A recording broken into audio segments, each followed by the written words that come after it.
berkata, punya prinsip ketika dia membangun gereja, memberikan sejumlah uang untuk membangun gereja, dia berpikir itu sudah memberikan terbaik buat Tuhan. Tetapi masih ada yang terbaik dari yang baik yang harus kita lakukan mulai hari ini kembali. Apa yang terbaik yang dia berikan? Yang terbaik yang dia berikan adalah iman dan tindakan nyata dari iman ini.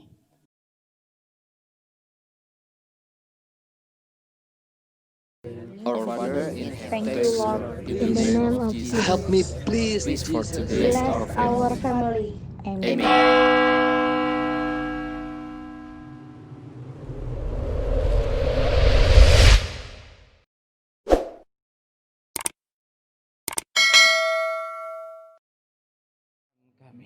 Terpujilah nama Tuhan.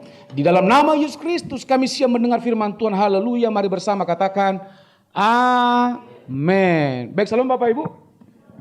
Ya, kali ini kita kali pertama kita mengadakan ibadah secara onsite dan juga disertai dengan live streaming ya. Bagi Bapak Ibu yang tidak dapat hadir bersama-sama kita di tempat ini masih bisa mendengar secara online live streaming. Saya percaya berkatnya tidak berbeda karena firman itu kekal sampai selama-lamanya. Amin. Amin. Karena firman Tuhan, kuasa Tuhan tidak dapat dibatasi oleh ruang dan waktu. Di tempat ini ya puji Tuhan, kita jemaat yang bisa hadir ya puji Tuhan, yang tidak dapat hadir juga puji Tuhan. Yang penting kita tetap sama-sama beribadah. Amin. Mari kita buka Alkitab kita Bapak Ibu dalam kitab Lukas pasal yang ke-7. Lukas pasal yang ke-7 ayat yang ke-36 sampai ayat yang ke-50. Bapak Ibu bisa lihat di slide. Ya, tema khotbah saya hari ini adalah giving my best. Ya, memberikan yang terbaik. Katakan kiri kananmu, pastikan hidupmu memberi yang terbaik. Ayo. Nggak usah dicolek ya, cuma lihat saja, oke? Nggak usah senyum, karena pasti nggak bisa kelihatan senyumnya, karena pakai masker. Kecuali pakai face shield, ya kelihatan senyumnya gitu ya. Sekali lagi katakan kiri kananmu, berikan yang terbaik buat Tuhan. Bapak Ibu berbicara mengenai memberi yang terbaik buat Tuhan, banyak orang yang keliru pemahamannya tentang memberikan yang terbaik buat Tuhan.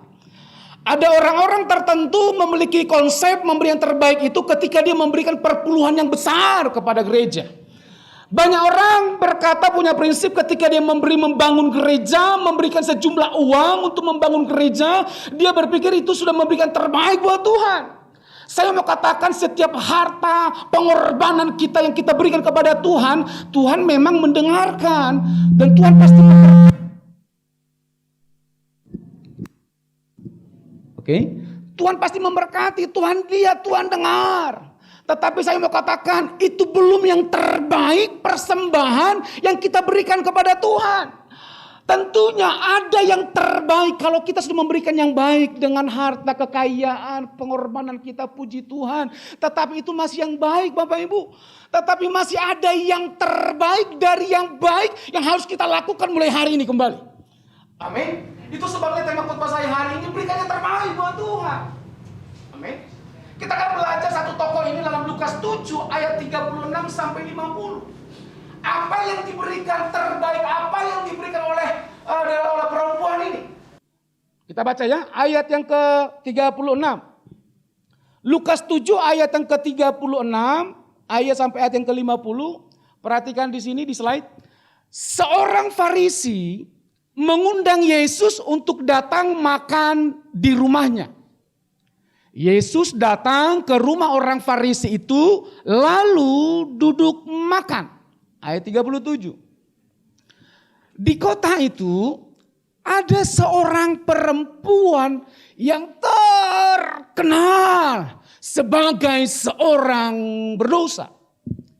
Ketika perempuan itu mendengar bahwa Yesus sedang makan di rumah orang Farisi itu, datanglah ia membawa sebuah buli-buli pualam berisi minyak wangi. 38. Sambil menangis, ia perempuan berdosa itu pergi berdiri di belakang Yesus dekat kakinya. Lalu membasahi kaki Yesus itu dengan air matanya. Dan menyekanya dengan rambutnya.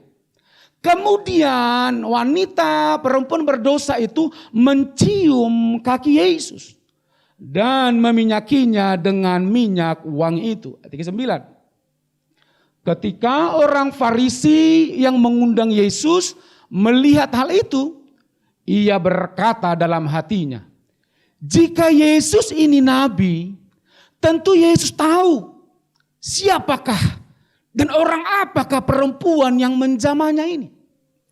Tentu ia tahu bahwa perempuan ini adalah seorang berdosa. 40. Lalu Yesus berkata kepadanya, Simon, ada yang hendak kukatakan kepadamu. Sahut Simon, katakanlah guru. 41. Ada 2 orang yang berhutang kepada seorang pelepas uang. Yang seorang berhutang 500 dinar, yang lain 50. 42.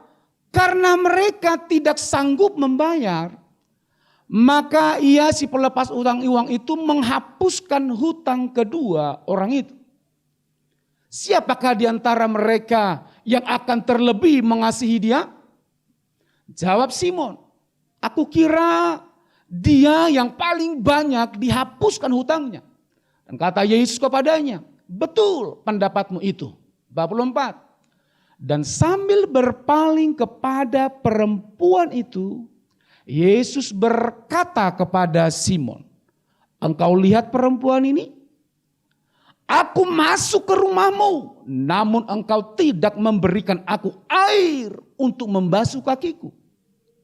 Tetapi perempuan berdosa ini membasahi kakiku dengan air mata dan menyekanya dengan rambutnya. Engkau tidak mencium aku, tetapi sejak aku masuk dalam rumahmu ini, ia tidak henti-hentinya mencium kakiku. 46. Engkau tidak meminyaki kepalaku dengan minyak, tetapi perempuan berdosa ini meminyaki kakiku dengan minyak wangi. 47. Sebab itu aku berkata kepadamu, dosanya yang banyak itu telah diampuni. Sebab ia telah banyak berbuat apa? Berbuat kasih. Bagaimana seorang berdosa bisa berbuat kasih lebih banyak daripada orang Farisi? Kita akan bahas selanjutnya ya. Tetapi orang yang sedikit diampuni, sedikit juga ia berbuat kasih. 48. Lalu Yesus berkata kepada perempuan berdosa itu, dosamu telah diampuni.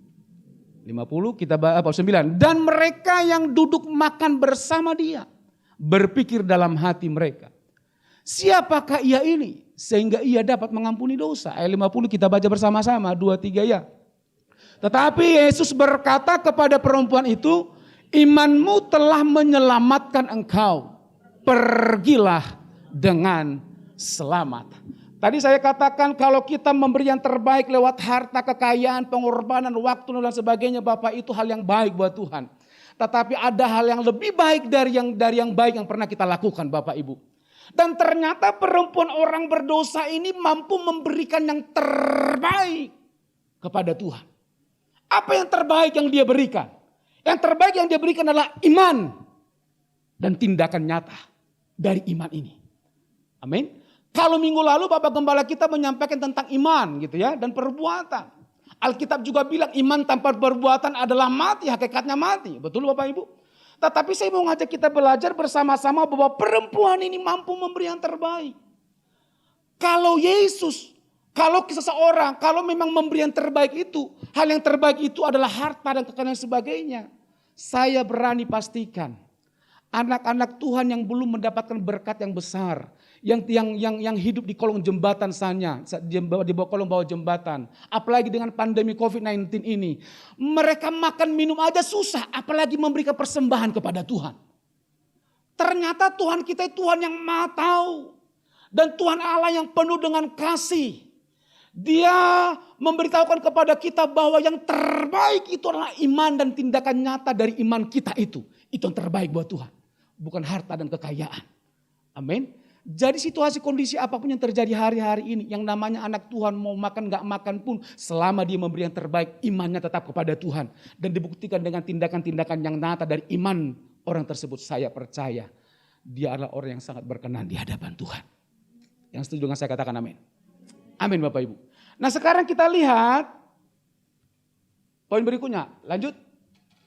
Kita lihat dulu latar belakang dari perikop ini. Yang pertama, ayat yang ke-36 dan ayat yang ke-40 menyatakan bahwa ayat 36, ada seorang Farisi bernama Simon mengadakan jamuan makan di rumahnya. Jadi Bapak Ibu, Simon di sini bukan Simon Petrus, murid Tuhan, bukan. Ternyata Simon ini ada seorang Farisi. Mungkin selama dia hidup, selama Yesus ada, dia sudah mendengar berita-berita tentang Yesus, tertariklah hatinya untuk bertemu dengan Yesus. Dan dia mengadakan jamuan makan, open house gitu ya, syukuran, keadilan sebagainya. Ketika dia mengadakan jamuan makan, dia undang Yesus di dalam rumahnya. Yang selanjutnya, yang kedua, Simon orang Farisi mengundang Yesus makan di rumahnya. Ayat yang ketiga. Yang ketiga dikatakan dalam pembacaan kita ayat yang ke-37, ternyata ada seorang perempuan yang terkenal sebagai seorang berdosa. Kita baca dulu ya ayat yang ke-37. Ayat 37, di kota itu ada seorang perempuan yang terkenal sebagai seorang berdosa. Ketika perempuan itu mendengar bahwa Yesus sedang makan di rumah orang Farisi itu, ketika dia mendengar bahwa Yesus masuk ke rumah orang Farisi itu untuk makan, menghadiri undangan orang Farisi itu, dikatakan, datanglah perempuan itu membawa sebuah buli-buli pualam berisi minyak wangi. Bapak Ibu, saya mau katakan bahwa sebenarnya orang Farisi ini mengundang Yesus dan pasti teman-temannya orang Farisi juga yang dia undang. Dan sebenarnya kalau kita pelajari lebih dalam, perempuan ini tidak diundang makan di situ. Kenapa dia tidak diundang? Bayangin aja yang kudus sama yang berdosa bagaimana mungkin bisa bertemu pada zaman dulu. Antara orang Farisi dan orang berdosa, betul? Orang Farisi tahunya menghakimi. Bagaimana mungkin perempuan ini bisa masuk dalam rumah orang Farisi, orang yang kudus itu. Dan bisa bertemu dengan Yesus. Halo, iman dan tindakan. Amin. Amin Bapak Ibu. Dia tidak diundang. Tapi kita lihat slide berikutnya. Slide berikutnya, kita lihat sikap perempuan berdosa. Alkitab berkata, dia datang membawa sebuah buli-buli pualam berisi minyak wangi sambil menangis berdiri di belakang Yesus dekat kakinya. Bisa dikatakan perempuan ini adalah tamu yang tak diundang Bapak Ibu. Apalagi dia sudah dikasih label terkenal seorang perempuan yang berdosa. Alkitab tidak menjelaskan secara jelas dosa apa yang dilakukan. Tetapi para penafsir lebih banyak menafsirkan bahwa dia ini pelacur. Dan ternyata dosanya sudah dikenal pada waktu itu. Bagaimana mungkin dia harus bisa masuk bertemu dengan Yesus. Ini hal yang menarik. Mau kita belajar bersama-sama. Amin Bapak Ibu. Nah dikatakan dia datang membawa sebuah buli-buli pualam berisi minyak wangi. Bapak Ibu, perempuan zaman dulu mereka itu minyak wanginya itu ditenteng ya. Ada sebuah pualam kecil seperti bejana kecil, setiap wanita pada zaman dulu punya itu. Ada minyak wanginya di dalam. Oke, lanjut. Sambil menangis berdiri di belakang Yesus dekat kakinya. Dari kejauhan dia lihat, nggak kelihatan. Dari kejauhan dia lihat Yesus masuk ke dalam rumah orang Farisi. Dia ingin bertemu dengan Yesus. Mungkin saja selama Yesus melakukan pelayanan, dia sudah mendengar berita-berita tentang Yesus yang punya kasih, yang mengampuni orang yang berdosa, yang menyembuhkan orang yang sakit. Akhirnya timbullah niat di hatinya, aku harus bertemu dengan Yesus. Singkat cerita dia bertemu dengan Yesus. Apa yang terjadi Bapak Ibu? Ketika dia bertemu dengan Yesus, kalau Alkitab mengatakan di sini berdiri di belakang Yesus dekat kakinya. Model jamuan makan di zaman mereka dengan kita di Indonesia beda. Kalau begini kita kan di meja bundar, betul? Mereka itu ada seperti meja besar Yesus sepertinya ini sebelah kirinya ditumpukan miring, kakinya ditekuk di belakang. Makanan ada di sini. Dan semua mengelilinginya Bapak Ibu. Jadi perempuan berdosa itu ada di belakang, berdiri. Alkitab berkata sambil menangis di belakang Yesus dekat kakinya. Bapak Ibu, seseorang menangis itu ada dua hal kemungkinan. Mengeluarkan air mata. Kalau menangis berarti mengeluarkan air mata lah. Betul Bapak Ibu ya? Seseorang yang mengeluarkan air mata ada dua kemungkinan. Yang pertama debu masuk ke matanya. Sambil dikucek-kucek keluarlah air matanya. Saya mau katakan bahwa perempuan itu mengucurkan air mata bukan karena debu. Halo? Yang kedua, tangisan yang kedua, kucuran air mata yang kedua. Itulah yang dimiliki oleh perempuan ini. Tangisan haru terharu. Dia menyadari dosanya yang begitu besar. Dia menyadari dalam keberdosaannya. Gak mungkin dia bisa masuk ke rumah orang Farisi. Gak mungkin orang mengizinkan dia bisa masuk ke orang Farisi. Apalagi bertemu dengan Yesus pada waktu itu. Karena tamu-tamunya orang Farisi. Orang-orang rohaniawan. Ketika dia tiba di kaki Yesus. Dia menangis terharu, bangga dan luar biasa. Dia menyadari keberdosaannya. Dan dia berkata dalam hatinya, dalam keberdosaanku pun ternyata masih ada kesempatan buatku untuk bertemu dengan Yesus. Dalam keberdosaanku pun ternyata masih ada kesempatan buatku bisa bertemu dengan Yesus. Masuk ke dalam rumah orang Farisi ini dan tak satu orang pun yang menyuruh dia keluar. Halo, inilah satu hal anugerah yang besar yang terjadi dalam kehidupannya. Saya percaya kalau kita menghitung-hitung kekurangan, kesalahan, kelemahan kita di hadapan Tuhan Bapak Ibu. Saya mau katakan belum sebanding dengan kebaikan kita yang kita berikan kepada Tuhan. Amin. Amin Bapak Ibu. Kalau wanita yang dalam keberdosaannya masih bisa menyentuh Yesus. Apatah lagi kita. Anugerahnya tetap sama berlaku sampai hari ini. Syukurilah senantiasa. Waktu hari-hari yang telah diberikan Tuhan kepada kita, kita bisa jalani bersama-sama sampai hari ini. Beberapa bulan dalam pandemi COVID ternyata kita masih bisa makan dan sehat. Amin. Amin Bapak Ibu. Itu tangisan sukacita, tangisan syukur, tangisan penyesalan. Air matanya jatuh dan ternyata dikatakan Bapak membasahi kakinya dengan air matanya.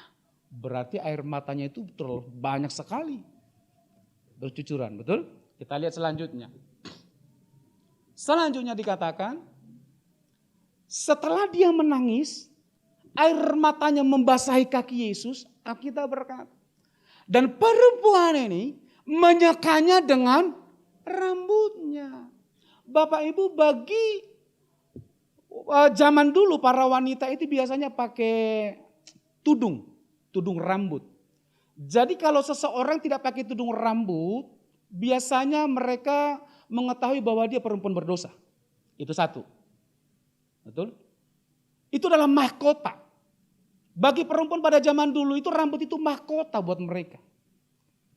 Jadi Bapak Ibu bisa bayangkan, dia datang tanpa kerudung, pasti penghakiman sudah datang kepadanya. Betul? Yang kedua, dia datang kepada Yesus. Air matanya tercurah, setelah kaki Yesus basah dengan air matanya, apa tindakan yang selanjutnya dia lakukan? Dia ambil rambutnya, dia usap kaki Yesus, rambutnya menyeka kaki Yesus. Artinya perempuan ini memberi yang terbaik buat Tuhan. Bagi budaya orang Yahudi sebenarnya sangat pantang Bapak Ibu. Rambut itu harus dipelihara, pakai tudung dan sebagainya. Tapi konon wanita ini air matanya kaki Yesus lagi. Kaki lagi yang dibasuh dengan rambutnya. Satu hal yang tidak masuk akal Bapak Ibu. Ini berbicara mengenai hal yang terbaik yang harus kita berikan kepada Tuhan. Kalau kita mengetahui, kalau kita menyadari ada satu hal yang terbaik yang harus kita persembahkan kepada Tuhan. Dan itu mengganggu zona nyamanmu. Apa yang harus kita lakukan Bapak Ibu? Halo?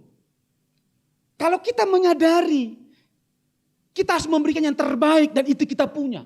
Dan ternyata itu mengganggu zona nyaman kita secara daging. Apa yang harus kita lakukan? Singkirkan zona nyaman. Amin. Amin Bapak Ibu. Itu kan zona nyamannya perempuan itu, zona nyamannya orang rambut Bapak Ibu. Betul? Tetapi dia bisa berani mengorbankan zona nyamannya. Bagi budaya orang Yahudi pada zaman dulu rambut itu harus dijaga. Tetapi ini di membasuh kakinya. Kalau kita tahu ada sesuatu yang kita punya, hal yang terbaik yang kita punya yang harus kita berikan menjadi persembahan yang terbaik buat Tuhan. Kalau itu bersentuhan dengan budayamu, apa yang harus kita lakukan? Halo? Singkirkan budaya kita. Yang penting kita memberikan yang terbaik buat Tuhan. Ini kan budaya mereka turun-temurun puluhan tahun, ratusan tahun. Tetapi perempuan berdosa ini menyadari apa yang aku punya. Dia gak punya uang, dia gak punya harta. Dan dia buktikan apa yang ada padaku. Sekalipun itu melanggar norma-norma pada waktu itu. Sekalipun itu melanggar budaya bangsa Yahudi pada waktu itu. Dia gak peduli, yang penting aku berkenan di hadapan Tuhan. Mana yang kita pilih? Berkenan di hadapan Tuhankah? Atau berkenan di hadapan manusia? Tentunya semua orang percaya akan memilih berkenan di hadapan Tuhan.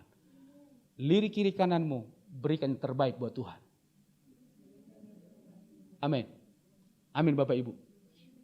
Kalau kita menyadari ada satu hal yang terbaik yang kita mampu berikan kepada Tuhan.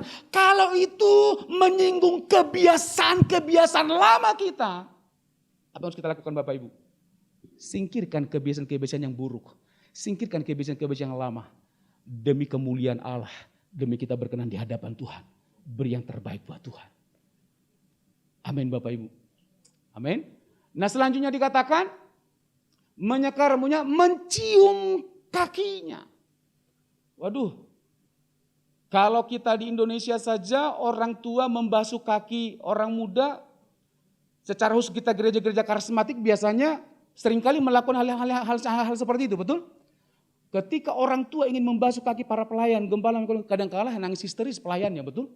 Enggak layak gitu. Apalagi ini kaki dicium. Budaya lagi yang dilanggar oleh perempuan ini. Dia mampu memberi yang terbaik buat Tuhan. Amin. Selanjutnya dikatakan, dia meminyaki kaki Yesus dengan minyak wangi. Dibersihkan lagi kakinya dengan minyak wangi. Dalam tangisannya, dia air matanya membasahi kaki Yesus. Dia seka dengan rambutnya sambil menangis. Setelah itu dia cium kaki Yesus sambil menangis. Setelah itu dia meminyak kaki Yesus dengan minyak wangi. Dia menangis, bersyukur, punya kesempatan yang indah. Dia bisa mampu memberikan yang terbaik buat Tuhan. Lalu tangisannya seperti ini. Bukan seperti ini. Wah, karena kekuatanku lah. Aku akan pasang seperti perempuan tomboy. Supaya orang Farisi nanti ketika menghalang ku tendang dia. Enggak Bapak Ibu. Halo. Dia menyadari kekuatan, kemampuannya tidak akan bisa membawa dia bisa bertemu dengan Yesus. Amin. Amin Bapak Ibu. Nah kita lihat selanjutnya. Lanjut kita lihat sikap orang Farisi. Sikap orang Farisi yang pertama apa? Dia selalu menghakimi. Kita lihat ayat 39 ya. Ayat yang ke-39 dikatakan seperti ini. Ketika orang Farisi yang mengundang Yesus melihat hal itu, ia berkata dalam hatinya, jika ia ini nabi, tentu ia tahu siapakah dan orang apakah perempuan yang menjamahnya ini. Tentu ia tahu bahwa perempuan itu adalah seorang berdosa. Dia menghakimi. Kira-kira Yesus tahu gak dia perempuan berdosa Bapak Ibu? Tahu, sungguh tahu. Dari sisi kemanusiaannya saja dia pasti tahu perempuan ini tidak pakai kerudung. Gitu kan? Apalagi dia sebagai Allah, dia tahu apa yang dia lakukan selama ini. Dia tahu dosa dan kebejatan yang perempuan lakukan ini. Dia tahu. Jadi para seorang Farisi, seorang rohaniawan taunya menghakimi. Kembali kepada PowerPoint. Yang pertama dia menghakimi, dia kan orang berdosa, gak layak. Ini kan rumah orang kudus, ngapain sih Tuhan Yesus tetap kasih persilakan dia tetap datang, nangis, membasahi kakinya dan sebagainya. Yang kedua, orang Farisi ini itu kesukaannya hanya menilai-nilai orang. Pastikan semua kita yang mendengarkan berita ini, jangan pernah menghakimi orang. Jangan pernah menilai-nilai orang. Amin. Amin Bapak Ibu. Karena kita sama-sama manusia berdosanya. Hanya Tuhan yang gak pernah berdosa. Justru ketika kita menemukan orang berdosa, doakan dia. Kalau kita menemukan orang yang bersalah, doakan, kasihi dia. Amin. Selanjutnya dikatakan, tidak memberikan Yesus air untuk membasuh kakinya. Kembali ayat 39, ayat 40. Ayat yang ke, ayat yang ke 44. Dan sambil berpaling kepada perempuan itu, ia berkata kepada Simon, engkau lihat perempuan ini? Aku masuk ke rumahmu, namun engkau tidak memberikan aku air untuk membasuh kakiku. Bagi budaya orang Yahudi itu kan padang gurun Bapak Ibu. Sendal dan sepatu mereka tidak seperti kita ini lengkap dengan pakai kaos kaki. Kalau begini kan debu gak masuk, betul? Mereka itu hanya alas tipis saja di kaki terus diikat-ikat pakai tali. Artinya seseorang yang berjalan di padang gurun pasti kakinya kotor. Betul? Itu sebabnya bagi orang Yahudi biasanya di depan rumah mereka ada bejana air. Disiapkan di situ. Tujuannya apa? Ketika dia masuk atau tamu-tamunya masuk ke rumah diwajibkan membasuh kakinya terlebih dahulu. Dibersihkan supaya debu gak masuk ke rumahnya. Betul? Loh, katanya dia orang Farisi. Katanya dia seorang rohaniawan. Bukankah seharusnya dia tahu semuanya itu? Tetapi Yesus masuk ke rumahnya, dia gak pedulikan. Berarti memang sikap hatinya kurang tidak menghormati Yesus sebagai Tuhan. Beda dengan perempuan berdosa ini. Dia sadari bukan air yang dia ambil dari kamar mandi. Bukan air yang dia ambil dari sumur. Tetapi air matanya yang dicurahkan di atas kaki Yesus. Setelah basah kakinya dibersihkan dengan rambutnya. Halo. Amin Bapak Ibu. Berarti jangan-jangan Pak Farisi ini coba-coba ini gitu ya. Ada beberapa penafsir bilang begini. Orang Farisi ini tidak seperti orang Farisi lainnya. Karena di mana-mana Yesus pasti bertentangan dengan orang Farisi, betul? Tetapi aneh, agak unik ini si Simon ini. Dia orang Farisi tetapi dia berani mengundang Yesus. Ada orang penafsir berkata dia menghormati Yesus. Tetapi banyak orang penafsir juga berkata begini, ya dia undang Yesus hanya dengan tujuan apa? Mencari-cari kesalahan. Buktinya apa? Ketika perempuan dosa datang ke kakinya, kan menghakimi dia. Betul? Menilai orang dia berarti mencari-cari kesalahan. Bapak Ibu kalau kita mencari-cari kesalahan, coba pertanyakan diri kita, jangan-jangan kita sudah orang Farisi. Zaman dulu gitu ya. Saya berdoa mulai hari ini, ketemu dengan orang yang berdosa, orang bersalah. Belas kasihan Tuhan tulus kehidupan kita untuk mengasihi mereka. Mengampuni mereka, berdoa buat mereka, berkeselamatan yang dari Tuhan, nyata buat mereka. Amin. Selanjutnya, dikatakan tidak memberikan Yesus air untuk membasuh kakinya. Tidak mencium Yesus. Ayat yang pembacaan kita tadi katakan, aku masuk ke rumahmu, namun engkau tidak memberikan aku air untuk membasuh kakiku. Tetapi dia membasahi kakiku dengan air mata dan menyekanya dengan rambutnya. 45. Engkau tidak mencium aku. Tetapi sejak aku masuk, ia tiada henti-hentinya mencium kakiku. Waduh, ternyata waktu yang cukup lama dia cium kaki Yesus dengan tindakan yang sungguh-sungguh dari hatinya. Yesus berkata, Simon, yang pertama engkau tidak bersihkan kakiku. Yang kedua, engkau tidak cium aku. Padahal perempuan ini mencium kakiku berulang-ulang. Ini sebenarnya berbicara mengenai sambutan hangat Bapak Ibu. Bagi budaya orang Yahudi, kalau tamunya datang, salah satu sikap hormatnya kepada tamu ada tindakannya Bapak Ibu. Dia pegang pundaknya, tamunya. Kadang mereka peluk. Ingat Bapak Ibu orang anak sulung ketika menghabiskan hartanya, dia datang kembali kepada bapaknya, apa yang dilakukan bapaknya? Dipeluk, dicium dengan hangat. Itu salah satu sikap tindakan hormat kepada tamunya. Berarti dengan kata lainnya sedang berkata begini, engkau tidak menghormati aku. Karena kau tidak menyambut aku dengan hangat, walaupun aku tamu terhormatmu. Betul? Lah, bukankah dia ini orang Farisi yang tahu harusnya budaya itu? Halo? Tetapi perempuan ini bukan hanya saja memegang pundaknya, tetapi dia cium kaki Yesus. Amin. Coba lirik lagi kiri kananmu, berikan yang terbaik buat Tuhan. Oke, selanjutnya. Kalau orang Batak itu salaman biasanya ya. Tapi kalau orang Sabu ya Pak Bu, cium hidung kan? Cium hidung gitu. Saya dulu ke Sumba Timur, mission trip dari kampus, ada ketemu sama orang-orang Sabu itu ya. Mau dicium, aduh gimana ya, tapi kalau enggak kita ditolak kan gitu ya. Kau enggak kusambut kau, enggak kau terima sambutanku, pergilah kau katanya nanti kan. Jadi dengan ya aduh gitu kan. Sebenarnya bagi orang Batak itu sangat sangat pantang gitu. Tapi kalau memang itu budaya yang berlaku di situ, kenapa kita harus tolak? Kalau kita tahu kita mampu memberi yang terbaik untuk pekerjaan Tuhan, kenapa kita harus menghalangi itu? Lakukan yang terbaik buat Tuhan. Selanjutnya, belum. Meminyaki tadi belum. Oke, lanjut lagi. Lanjut. Iya, tidak meminyaki kakiku dengan minyak. Bapak Ibu, yang pertama sambutannya buat tamu yang pertama tadi adalah siapkan air di depan rumah, basuh kakinya, betul?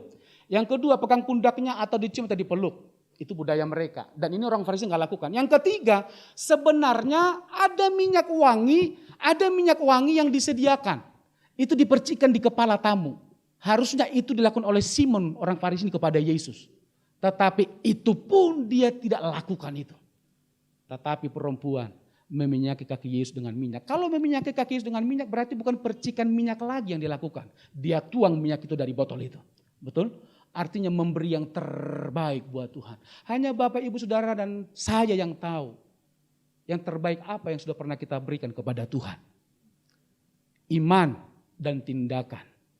Imannya itu dia persembahkan kepada Tuhan. Dia berkata, aku harus ketemu Yesus. Apapun yang terjadi, aku harus ketemu Yesus. Dan aku buktikan dengan tindakan nyataku. Dia datang, ketika dia datang kepada Yesus, dia syukuri semuanya, baru dengan tindakan selanjutnya.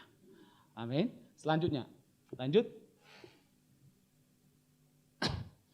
Lukas 7 ayat 47 sampai 48. Kita baca sama-sama. 2, 3, ya.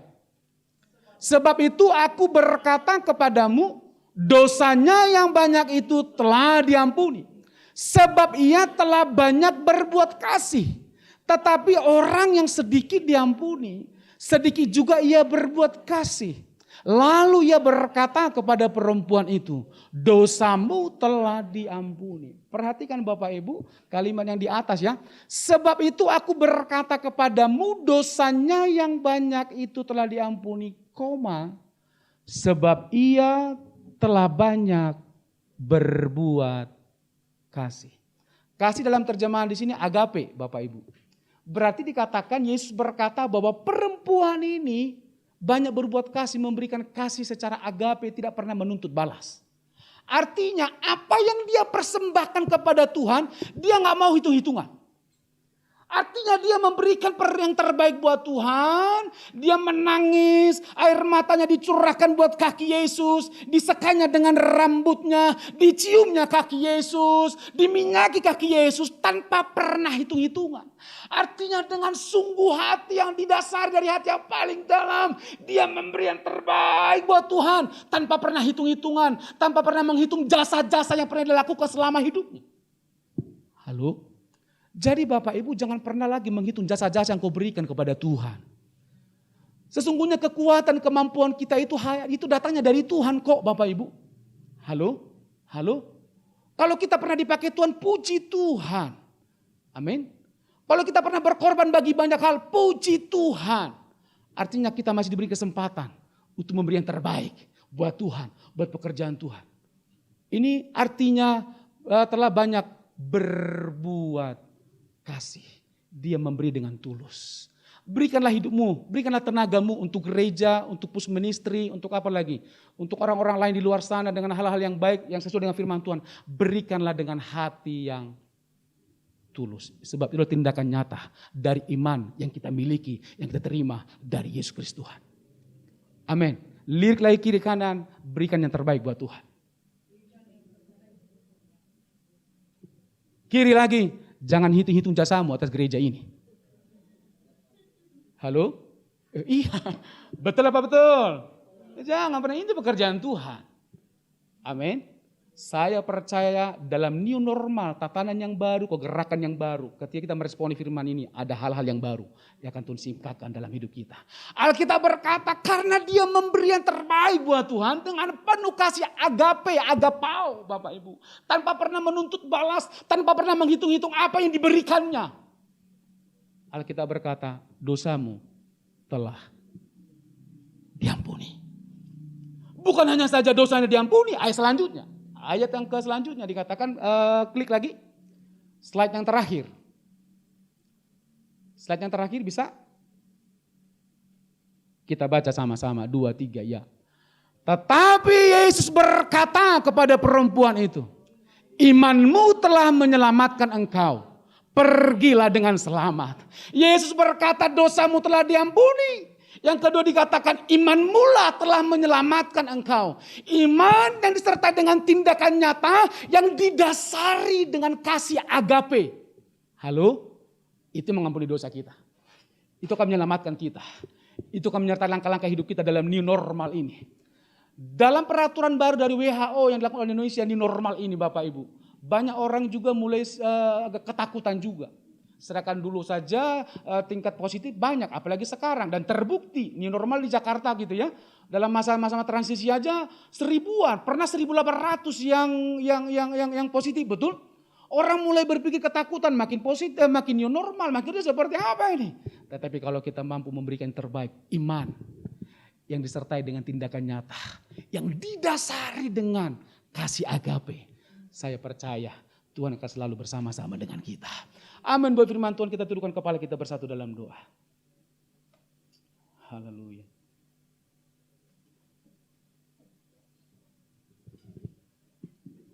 Haleluya.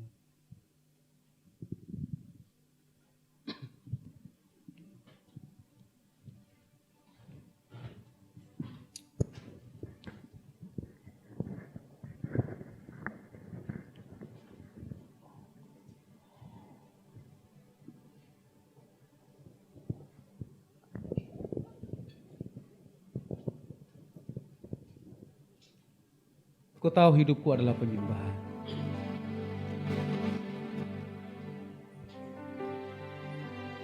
Puji dan syukur kami naikkan di hadapan-Mu ya Tuhan. Kalau kami ada sebagaimana ada hari ini, semuanya karena perkenanan-Mu ya Tuhan.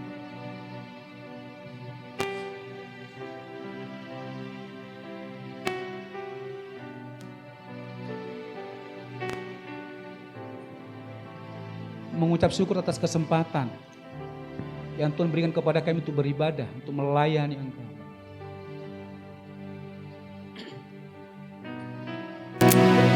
Kami memberikan itu dengan didasar dengan kasih agape kepada Bapa tanpa pernah menghitung-hitung. Karena semuanya dari Tuhan, oleh Tuhan dan untuk Tuhan. Hanya nama Tuhan saja yang dipermuliakan dari hidup kami hari ini sampai selamanya.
Pujian dan syukur,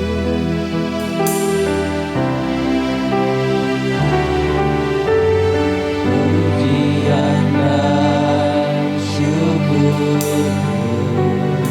Ini doa kami, Bapa.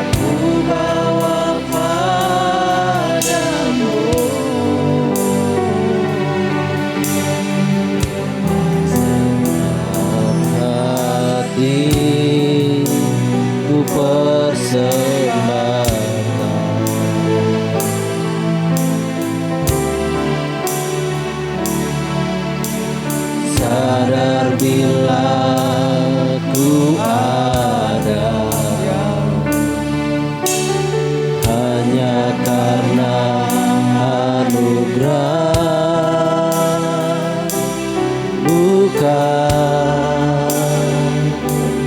karena kekuatanku.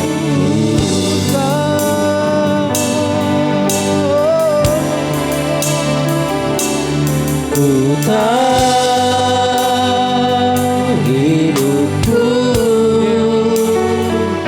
adalah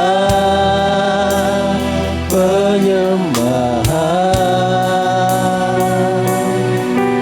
Kau ciptakanku dalam kemuliaan-Mu.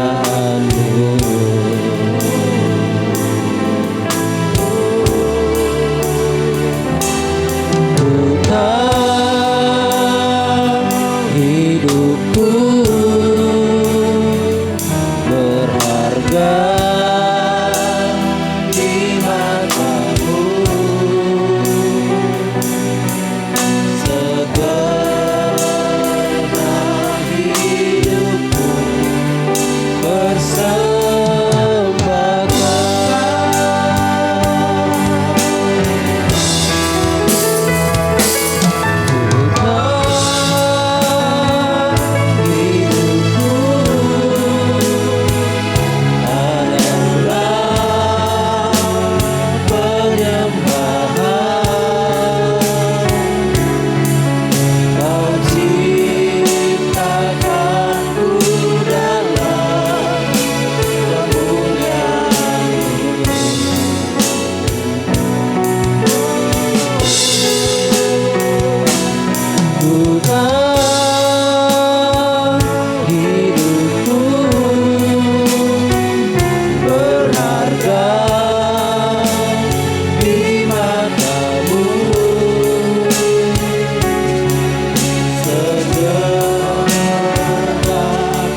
kasih buat firman-Mu hari ini Bapa. Firman-Mu telah disampaikan, kami telah dengar bersama-sama. Biar Roh-Mu kami menyempurnakannya dalam kehidupan kami. Roh-Mu yang penuh kuasa mengurapi firman-Mu, yang mengubahkan pola pikir kami, mengubahkan hidup kami, mengubahkan mindset kami, tingkah laku kami, perbuatan kami, sehingga senantiasa akan mempermuliakan nama Tuhan. Ajari kami untuk mampu memberi yang terbaik untuk Tuhan selama kami masih hidup di muka bumi ini. Bahkan situasi dan kondisi apapun yang terjadi, ajar kami untuk mampu memberi yang terbaik buat Tuhan. Karena kami tahu kalau kami tinggal dalam Engkau dan firman-Mu tinggal dalam kehidupan kami, kuasa dan penyertaan Allah akan memampukan kami untuk melakukan banyak hal bagi nama-Mu ya Tuhan. Terpuji nama Bapa dalam nama Yesus. Kami berdoa dan mengucap syukur. Haleluya. Yang diberkati Tuhan bersama katakan amin.